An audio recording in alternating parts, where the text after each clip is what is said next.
सूरदास जी की टेढ़ी खीर। दोस्त, ये शब्द आपने कई बार सुने होंगे। चलो आज इस पर डिस्कस करते हैं कि आखिर सूरदास जी की टेढ़ी खीर क्या है। दोस्त, क्या होता है कि अपन कहीं भी किसी भी क्षेत्र में, हम लोग जहाँ भी किसी भी क्षेत्र में काम कर रहे हैं, वहाँ पे क्या होता है कि हम लोग जो सिस्टम अपन हमको बताया जाता है उसको फॉलो ना करके हम अपने दिमाग से उस काम को करना स्टार्ट कर देते हैं। जैसे मान लो आप किसी कंपनी का प्लान दिखा रहे हो, तो उसमें क्या है कि उसमें आपको शॉर्ट एंड स्वीट दिखाना होता है कि आपको उसमें एक टाइम लिमिट फिक्स होती है और क्या क्या बातें आपको बोलनी है। वो ना बोल के आप शब्दों का हेर फेर कर देते हो, उसकी वजह से जो रिजल्ट आना होता है वो रिजल्ट आना तो दूर की बात, वो दूर दूर तक आपको भटकता हुआ भी नज़र नहीं आता है। इसी प्रकार जैसे कहीं आप डील फिक्स कर रहे हो, वो डील फिक्स आपकी वो डील होते होते आपकी वहीं रुक जाती है शब्दों के हेर फेर से।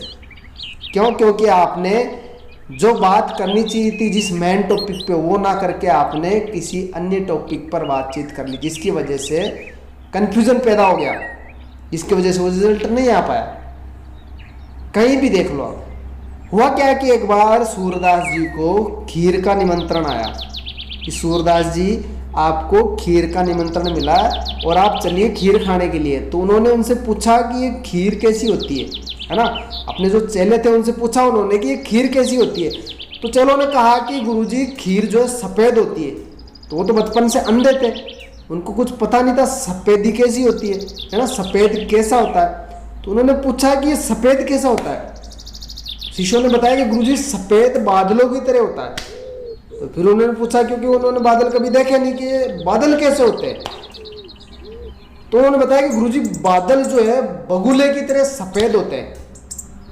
फिर उन्होंने पूछा कि उन्होंने जीवन में कभी बगुला देखा ही नहीं, क्योंकि बचपन से अंधे थे, कि ये बगुला कैसा होता है। तो शिष्यों ने सोचा कि ऐसे तो गुरुजी पूछते जाएंगे, एक बार इनको पकड़ के दिखा देते हैं कि बगुला कैसा होता है। तो वो बगुला लेके आए और उनको हाथ में थमा दिया सूरदास जी को कि गुरुजी ये बुगला ऐसा होता है। तो सूरदास जी ने उनकी चोंच से पकड़ना स्टार्ट किया और हाथ फेरते हुए पूंछ तक चले गए, उसकी पूंछ तक चले गए, है ना। तो उनको एहसास हुआ, उनको महसूस हुआ कि बुगला टेढ़ा है। तो जिस प्रकार से ये बुगला टेढ़ा, उसी हिसाब से खीर भी टेढ़ी होगी। तो उन्होंने खाने से मना कर दिया, इतनी टेढ़ी खीर मैं नहीं खा सकता, आप ही खाइए। यानी इस प्रकार से वो सूरदास जी की टेढ़ी खीर बन के रह गई।